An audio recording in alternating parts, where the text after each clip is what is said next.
Good afternoon, everyone. My name is Roderick Sawyer, and I serve as Alderman of the 6th Ward and Chair of the Health and Human Relations Committee.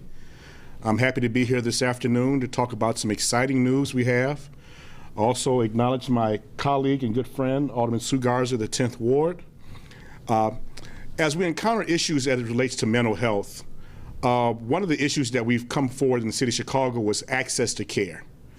And I'm proud to announce today that Mayor Lightfoot has some exciting news for us today as it relates to expanding the level of care for those that really need it throughout the entire city of Chicago, especially serving the south and west sides. At this point, it's my pleasure to introduce our mayor, Mayor Lori Lightfoot. Thank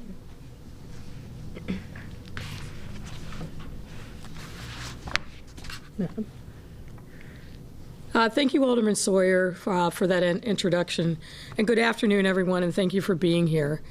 In addition to Alderman Sawyer, who's really been a leader on issues related to mental health in our city for quite some time, I also want to acknowledge our Commissioner of Public Health, Dr. Allison Arwady, CDPH Deputy Commissioner for Behavioral Health, Matt Richards, and of course, Alderman Sue Garza, CEO of Alivio Medical Center, Esther Corpus, and Dr. Rashad Safir, CEO of Bobby E Wright Comprehensive Behavioral Health and co-founder of the Westside Wellness Triage Center.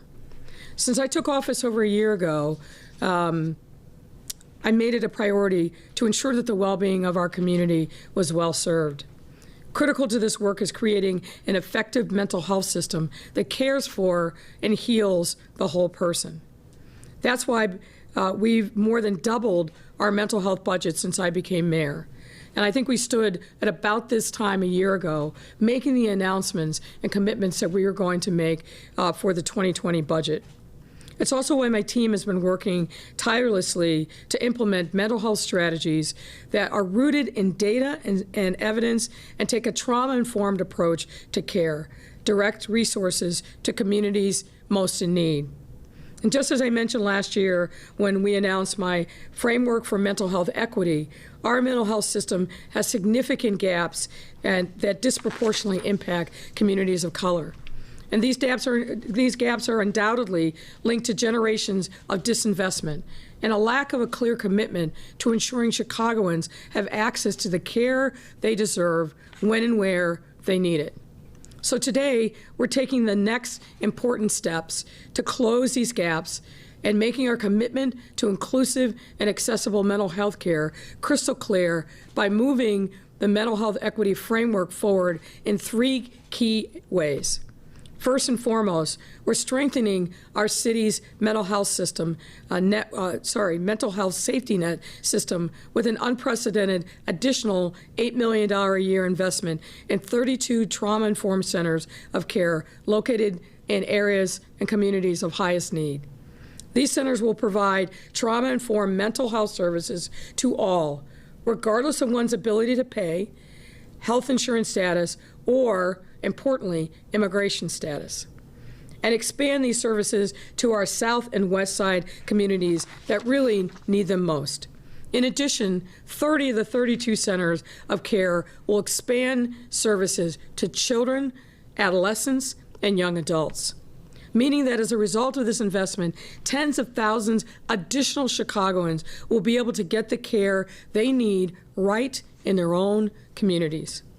Second, we're reinforcing our systems of care for people experiencing homelessness with a $1.6 million a year investment to provide holistic health care services to our city's homeless shelters and encampments. Now that's on top of all of the other millions of dollars that we have already committed to homelessness prevention.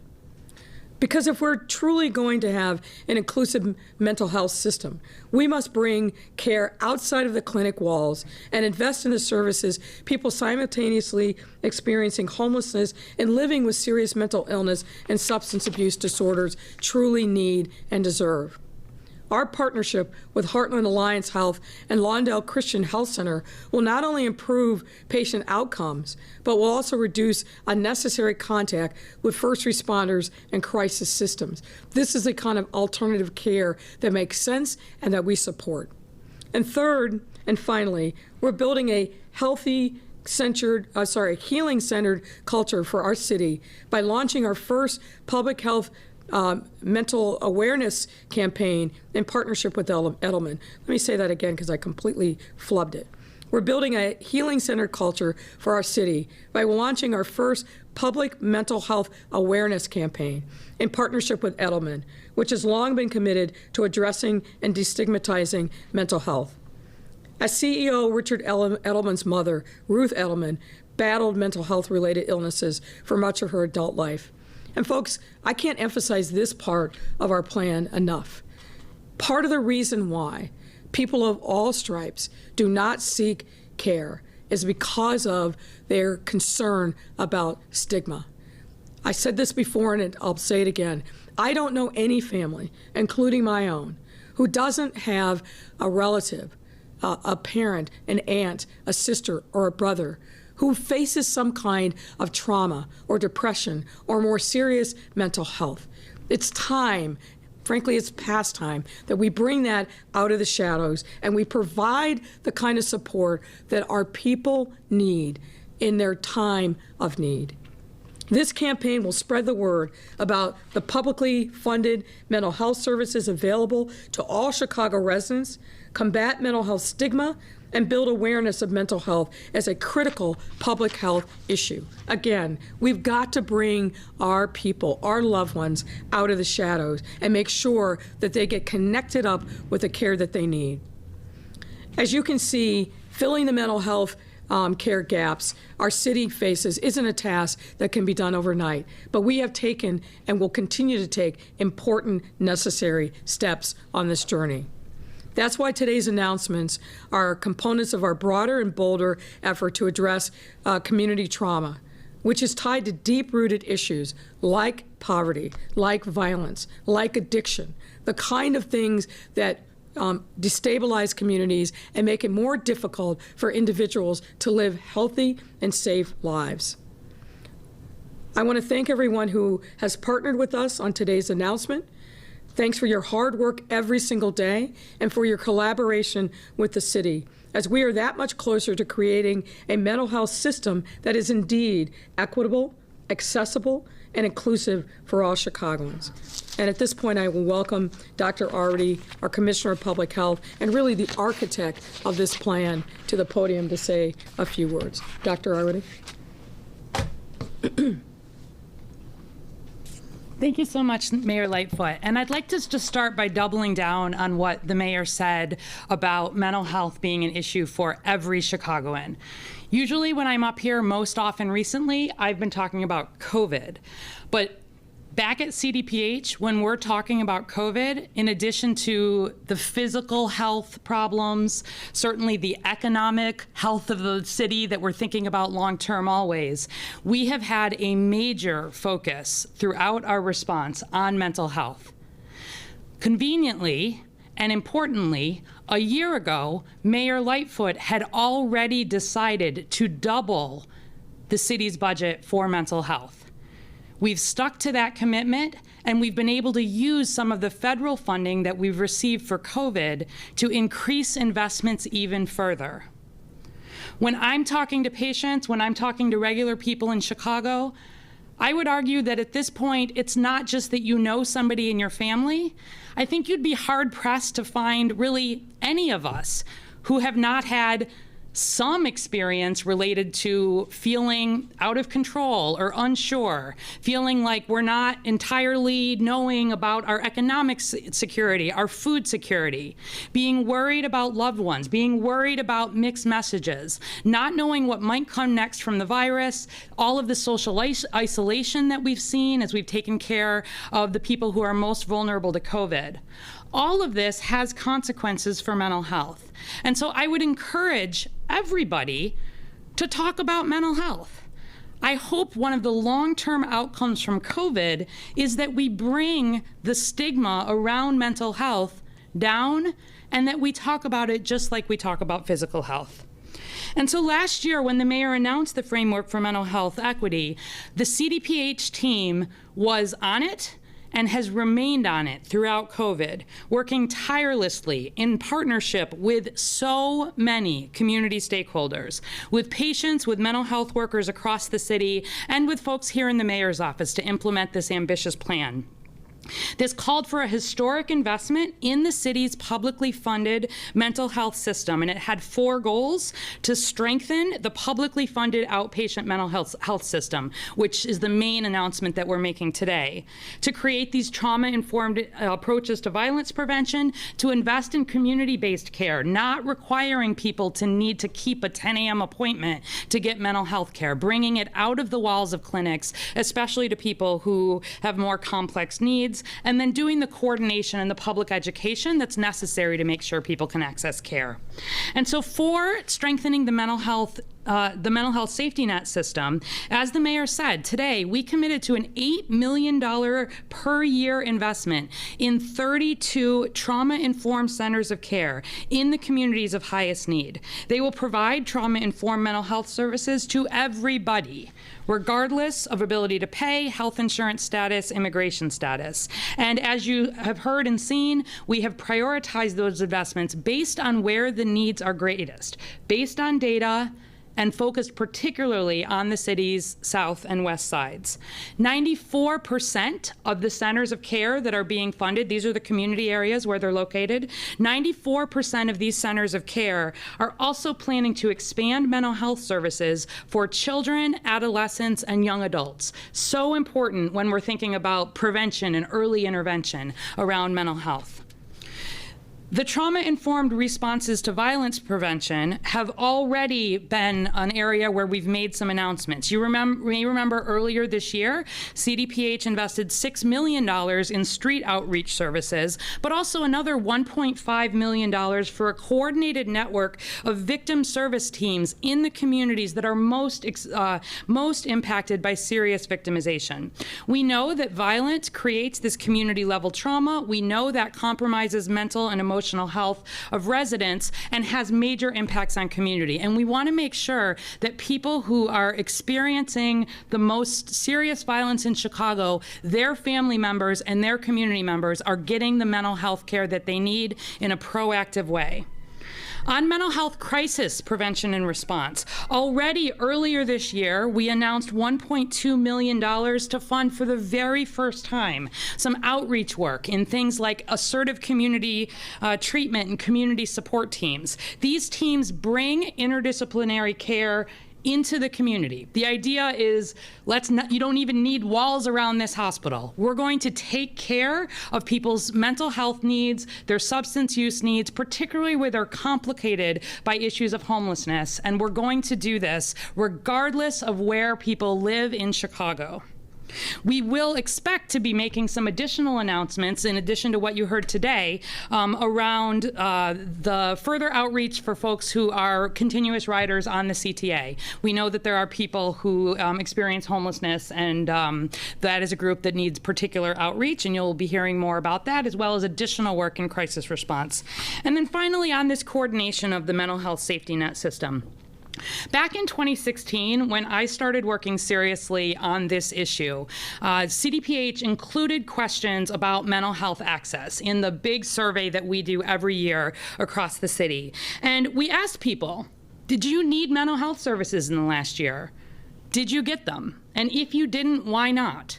And we heard tens of thousands of people across Chicago saying, you know what, I needed mental health services and I didn't get them. And over half of the people said I needed mental health services and I didn't get them. The top reasons why, they said they didn't think they could afford services, they didn't know where to find services, they didn't think insurance would cover their needs, or they were worried about the stigma of seeking care.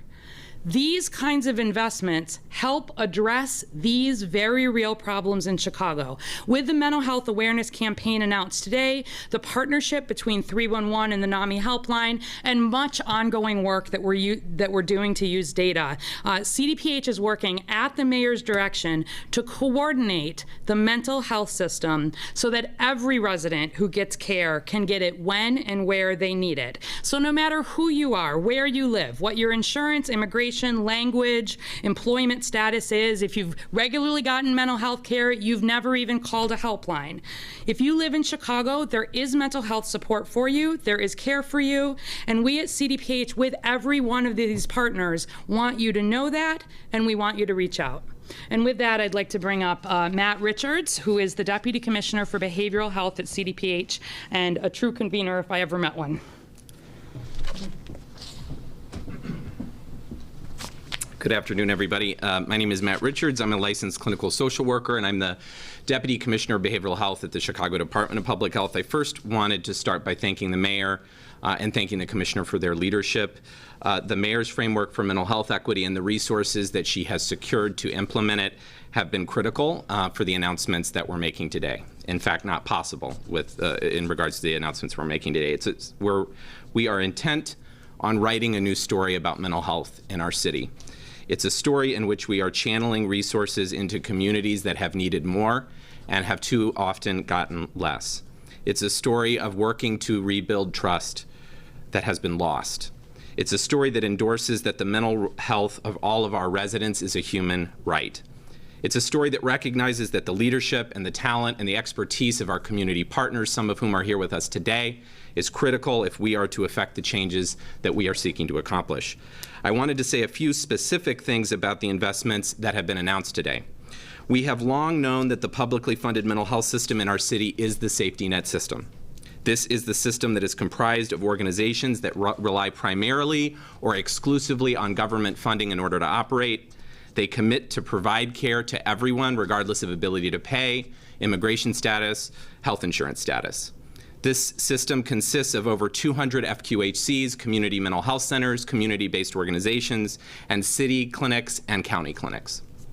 Our 5 mental health centers are part of that much larger system. And just as we continue to invest millions of dollars in our CDPH mental health clinics since the mayor has taken office, today we are making clear that we have a commitment to that much broader publicly funded system, and we take that commitment seriously. The areas that have been prioritized for this investment were chosen based on 4 criteria. 1, neighborhoods with the highest rate of economic hardship, neighborhoods with the highest rate of uninsured persons, neighborhoods with the highest rate of serious victimization, and neighborhoods with the highest rate of crisis mental health transport. The funding announced today will go almost exclusively to increased mental health staffing, starting new programs, and expanding existing programs in the 34 areas that are visualized, that were visualized earlier. This investment will fund new psychiatrists, therapists, community mental health workers, peer service professionals, care coordinators. The investment will bring mental health services into school-based health centers where currently there are none. It will bring mental health services into FQHCs where the options are currently limited or non-existent. It will fund services for victims of gender-based violence in multiple programs. It will integrate mental health services into programs for folks who are experiencing food insecurity during the COVID-19 pandemic. And perhaps most importantly, it will significantly expand our capacity to deliver trauma-informed services for children, adolescents, and young adults. Nearly every funded partner has committed to do that. That was one of our North Stars. In short, this investment is a game changer. To be sure, there is much work left to be done. Tomorrow we begin working with our partners to get these programs implemented and up and running and accessible to residents as soon as possible. We will settle for nothing less than being a national leader in trauma-informed care, and you have our word on that. I do want to say to any Chicago resident, if you need a mental health service, if you are having difficulty locating it, please call 311. They will connect you to a mental health professional at NAMI who can get you connected to the services that are available in your community. I also want you to encourage you to call the CDPH mental health centers. We have 5 centers across the city that provide care to everybody. You can contact them at 312-747-1020, and we'd be happy to work with you and help you get connected to what you need. I did want to say just one thank you at the end to the team that has worked so tirelessly on this effort. I wanted to thank our medical director for behavioral health, Dr. Wilnice Jasmine, who's here today. I wanted to thank my colleague, Assistant Commissioner of Mental Health, Alicia Warren, who's here today. I wanted to thank mental health epidemiologist Isabel Chung, whose data work has informed this framework. And lastly, Darcy Flynn, a policy analyst in the mayor's office. Thank Thank you so much. And I wanted to introduce a colleague, a leader in healthcare in our city, Esther Corpus, who's the CEO of Alivio Medical Center and leads one of the programs that will be expanded.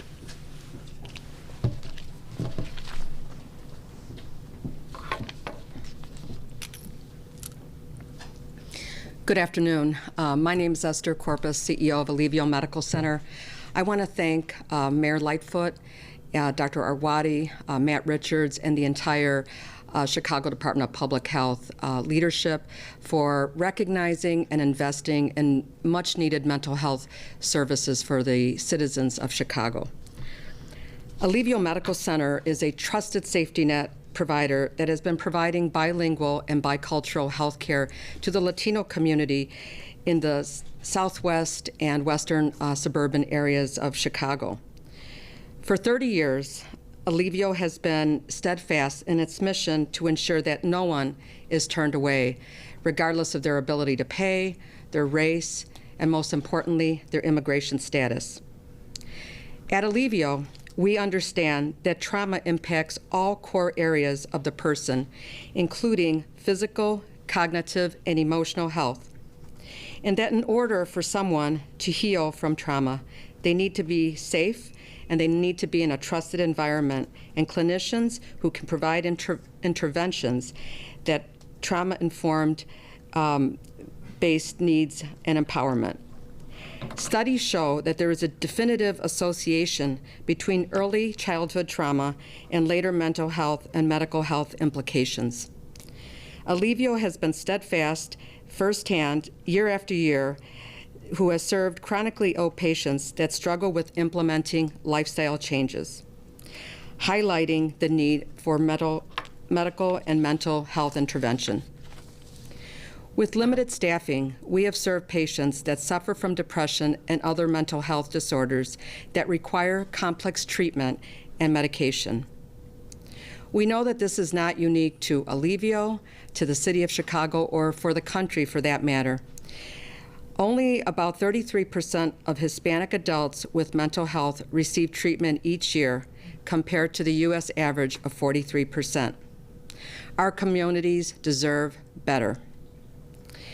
And now during this pandemic that has hit our Latino and Black communities especially hard, mental health support is vital to serve those that are suffering the trauma of severe illness, grief inequities, isolation, and job loss. For these and for many other reasons, we are grateful that the city's leadership has invested in community health centers to expand their services to allow for integration of primary care and mental health, so that patients can go to their clinics and get these much-needed resources from their trusted providers. This funding will allow Alivio to provide psychiatric services needed for survivors of trauma whose mental health and medical health have been affected by recent or past trauma. They will work in collaboration with our primary care and mental health behavioral health team to enhance the work that we have started many, many years ago. Again, I would like to thank Mayor Lightfoot for investing in the mental health and emotional health of the citizens of Chicago. Thank you. At this time, I'd like to introduce Dr. Rashid Safir from E Wright.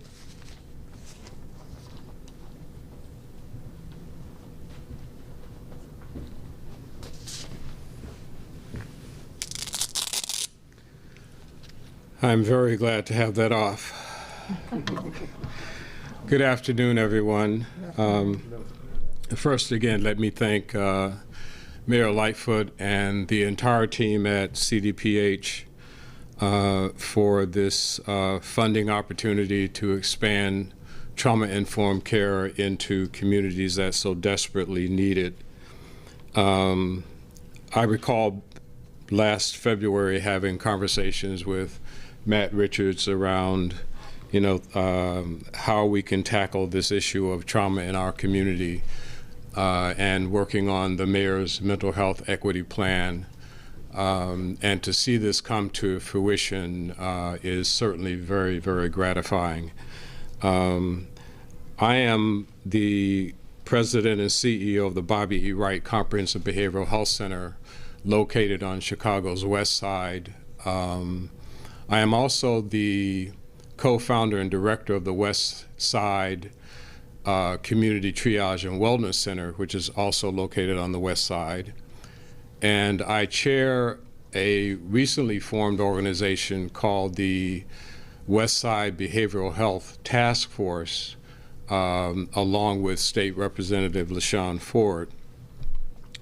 All of these entities have come together to address the issue of trauma as it impacts communities on the West Side. Primarily, we're talking about East West Garfield Park, Austin, and North Lawndale. As you know, some of the poorest communities on the West Side. I believe the median income for those communities combined is about $15,000 annually.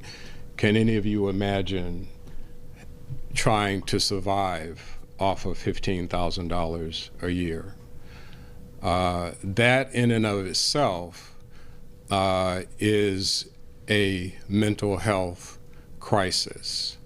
So in order for us to fully and completely uplift the lives of people on Chicago's West Side, we must address the social determinants that contribute to why people are where they are and why they experience the stress and depression and sense of hopelessness and helplessness that lead them to seek out mental health care. In the late 1960s, a group of community activists came together to address disparities in mental health on the West Side of Chicago. They were motivated by, and this is their words, they were motivated to reclaim the minds of Black people. This statement reflects their sense that there was something happening within our country that was undermining the mental health of African Americans, and they labeled it for what it was. We used to say back in the day that if it looks like a duck and it walks like a duck and it quacks like a duck, it's a duck. And they called it racism. That racism was the number one factor contributing to a lot of the mental health and substance use issues that we were seeing on the West Side. These community activists believed that institutional racism was the root cause of these issues. They worked tirelessly for many years to bring mental health and substance abuse services to the communities of East and West Garfield Park. People like Lucy Jean Lewis, Nancy Jefferson, Rosie Betts, and Walter Burnell.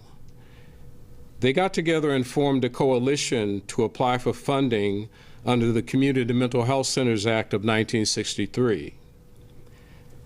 They were finally funded for a comprehensive community mental health center under the Mental Health Centers Act in 1973. It took 10 years of hard and persistent work for them to finally get an application approved. And not because they didn't have a good application, but because the persons who were making decisions about where funding was going didn't appreciate or understand the challenges of the communities that they were wanting to serve. These visionary leaders recognized that Black folks were skeptical of institutional services, especially those provided by people who are unfamiliar with their historical struggles and who were disconnected from their culture. And so they set about to create the first African-American owned community mental health center in the nation. They were insistent that services be provided by persons who represented the people they serve. They were also insistent that effective treatment must go beyond the walls of the brick and mortar center and extend into the community. Somewhat of a revolutionary idea back in the early 70s, that they were talking about not how do we get people to come into the community mental health center, but how do we extend services out to the community. These individuals had deep roots within the community and strong ties to others who believed as they did that in order to improve the quality of life of the persons that they served, that racism and the resultant deprivation caused by it must be addressed as part of the total approach to mental health on the West Side. And so the social determinants, including lack of housing, jobs, food insecurity, must be eradicated if a sense of well-being was going to be restored to the community. And I find it interesting that these individuals back during the 70s used a definition of mental health that has since been endorsed by the World Health Organization. The World Health Organization defines mental health as a sense of well-being sufficient to allow one to productively contribute to their community. That's all of us. That's not the person who's been diagnosed with depression, who's been diagnosed with anxiety, or who's been diagnosed with post-traumatic stress disorder. That is all of us. And so we all have a stake in this mental health equity plan that's being put forth by the mayor and her team. Currently, the Bobby Wright Center continues to provide a comprehensive array of services, including outpatient substance abuse treatment, child, adolescent, and adult therapy, community support team for persons who are high utilizers of inpatient psychiatric services, psychosocial rehabilitation, which is a day program for persons with persistent mental illness, homeless outreach and engagement services for individuals who are mentally ill, developmental training, day treatment for individuals with moderate to severe intellectual challenges. We also provide 2 levels of supportive employment. One that is focused around individuals with intellectual challenges, and the other, an evidence-based project that was developed at Dartmouth University called Individual Placement and Support that provides job placement for persons with serious mental illness. Our service array also includes medical services, and that involves psychiatry and integrated primary care through our partner, the Lawndale Christian Health Clinic, and a continuum of residential programs that include supervised residential, supported residential, and independent living with case management wraparound support. We were recently funded by the Illinois Department of Human Services, Department of Mental Health, to provide transitional care services for persons who are hospitalized at state-operated psychiatric hospitals, yes, back into the community. The other, and I'm sorry, I'm going over time, but that's usually my style, so. The other project that we operate is the West Side Community Triage and Wellness Center, where we provide mobile case management, crisis intervention, and street outreach services to link people who are suffering from serious mental illness and substance use disorders to treatment within the community. And all of those linkages are made via warm handoff. This funding is going to allow us to enhance our capacity to provide integrated primary care services. It will also expand our ability to reach out into communities where trauma has occurred to provide early intervention and linkage to care. And we will create additional jobs for persons with lived experience by hiring them as recovery support specialists. So thank you for this opportunity, and my apologies for going over time. Thank you. All right, happy to take any questions you have. Mayor, to what extent, I recognize your commitment to mental health goes well beyond when the COVID situation started, but there are a number of mental health experts who have said that the isolationism and some of the things that are going on as a result of COVID have created a lot of new mental health issues. To what extent, if any, does that play a role in your decision and what you're doing here? It plays a significant role. Certainly what we know is that pre-COVID, as you suggested, there was a high level of trauma in a number of different communities across the city. And I think that what we've learned from COVID, one of the many lessons, is that the isolation, the concern and fear, I mean, COVID-19 has completely upended our whole world. And so whatever the baseline level of trauma and depression and mental illness, it's been exacerbated significantly because of the fear of COVID-19, the isolation, the income insecurity that's come with it, all of the things that we know are the negative consequences of COVID-19 have had a direct impact. And I think as Dr. Arwady said, I don't know anyone, me included, that over these last 7 months hasn't felt periods of anger, frustration, despair, depression, feeling a loss of hope.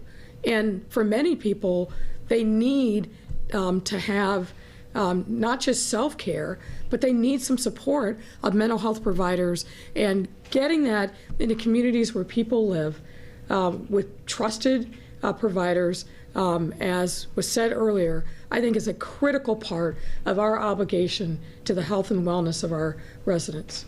Terrific. And I forgot to introduce myself, Mayor. It's John Garcia with Channel 7. I know you, John. Of course. I have a lot of off-topic questions as well from other reporters. Why don't we stick with the on-topic, and then if you're ready to transition, we can go to off-topic. If you have any more on-topic, let me know that.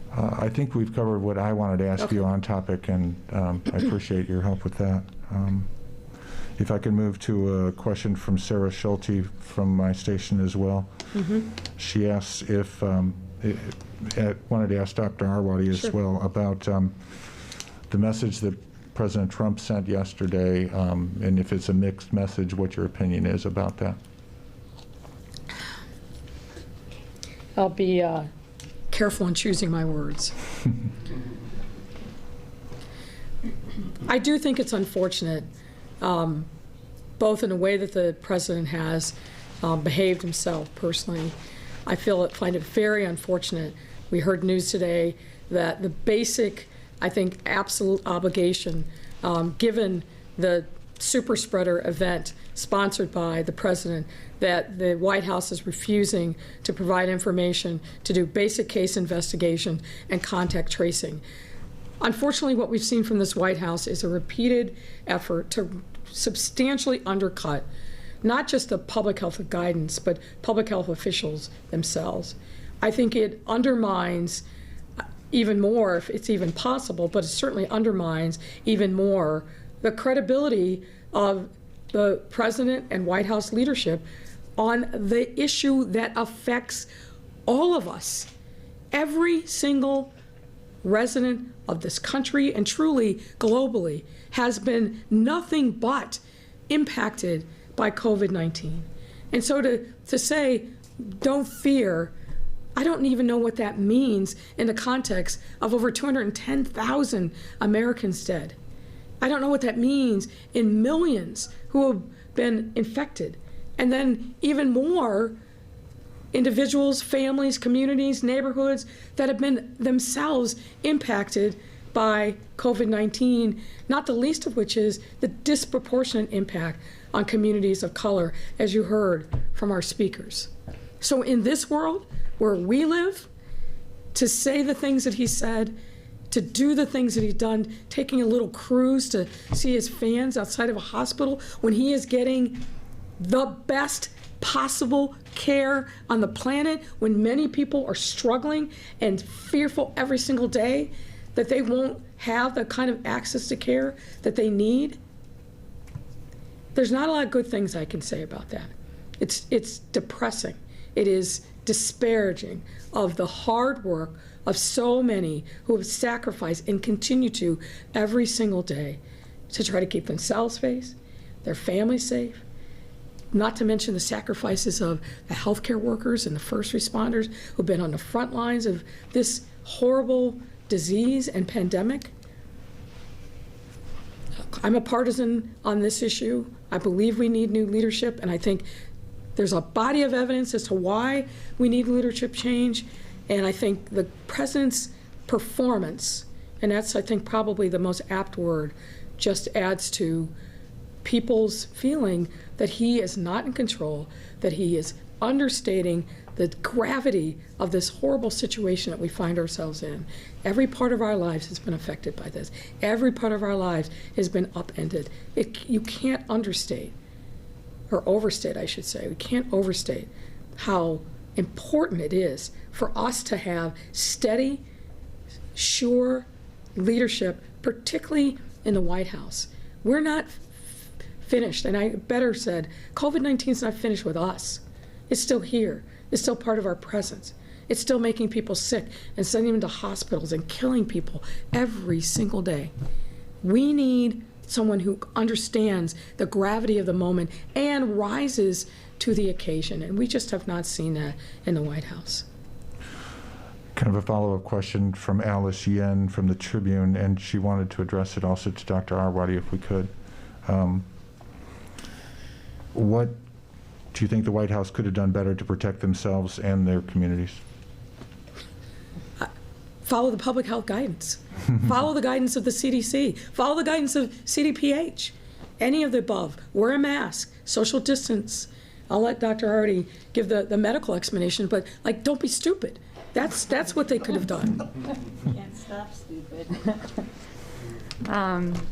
Yeah, I'll be brief. The president encouraged Americans not to let this virus dominate their lives.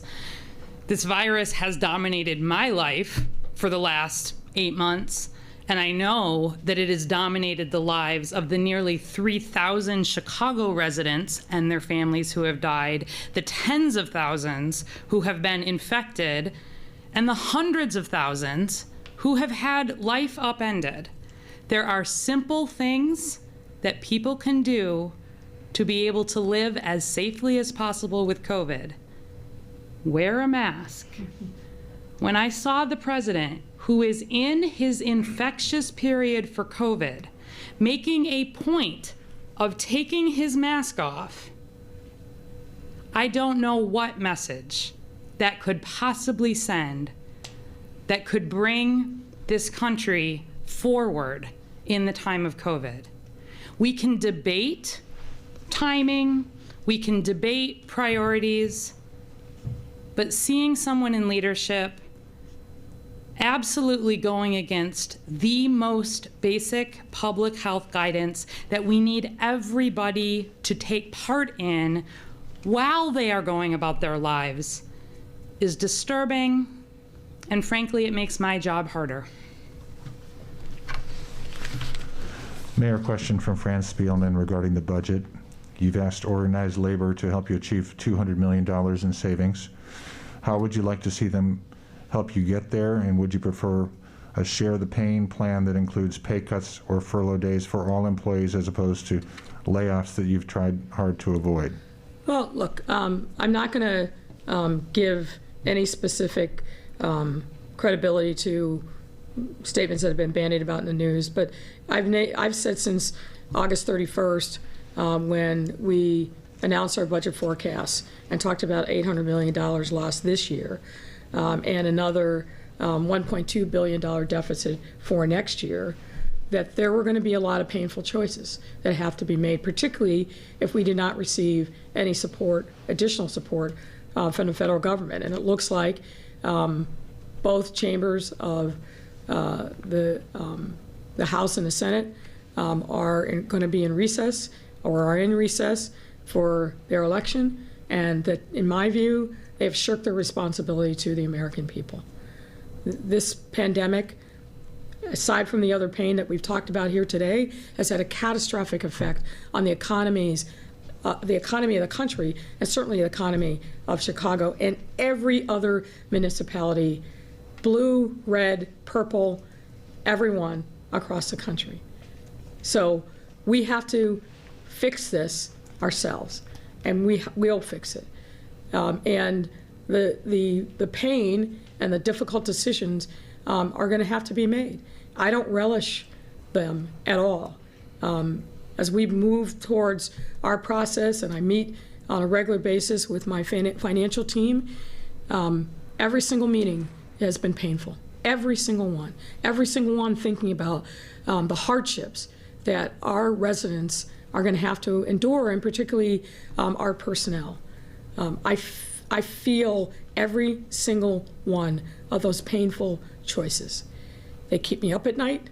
They are in my thoughts all day long. And so, yeah, we're going to have to make some very tough decisions. And we're going to do it, as always, with equity and inclusion as our North Star.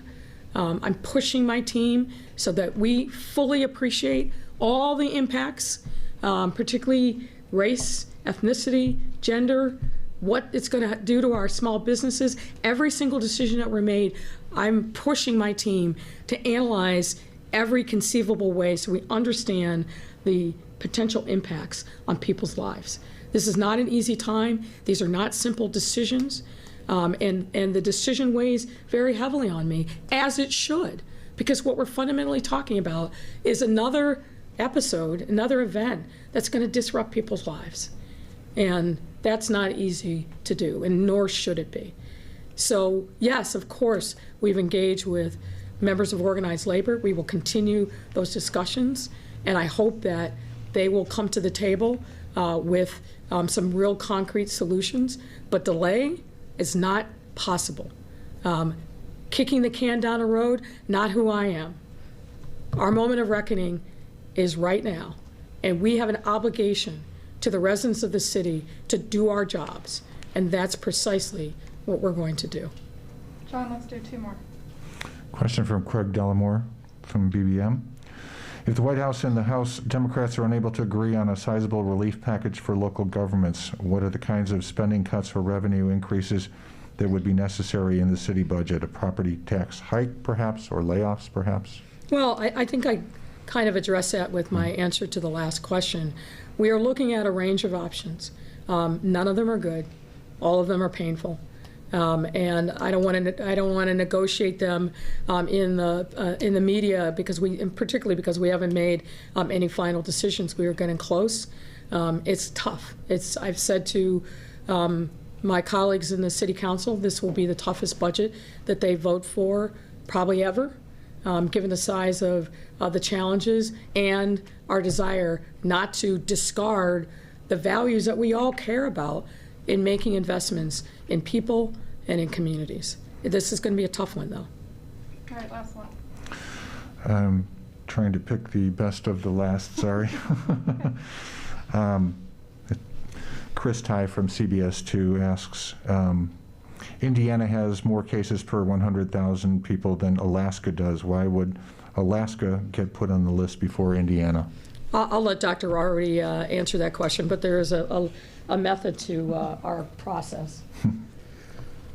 Certainly. So for the states that border us, whether that's Wisconsin, Indiana, we have made it a practice all along that if we see one of the states go above our cutoff for quarantine, we do give an announcement the week prior to give people a chance to potentially plan. Also, because we have sometimes managed to see states kind of turn that around fairly quickly, and we would prefer not to disrupt travel unnecessarily.